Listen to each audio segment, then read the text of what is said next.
העז עקשנית. היו שתי עזי הרים שהלכו זו מול זו במורדות המנוגדים של העמק, אשר בתחתיתו זרם נחל.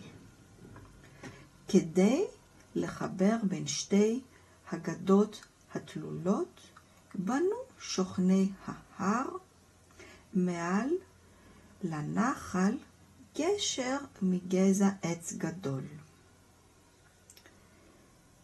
שתי העזים נפגשו באמצע הדרך על גזע העץ, וכל אחת מהן רצתה לחצות לגדה השנייה. אך הגזע לא היה רחב מספיק כדי ששתיהן תעבורנה, ואף אחת מהן לא רצתה לפנות את הדרך לשנייה.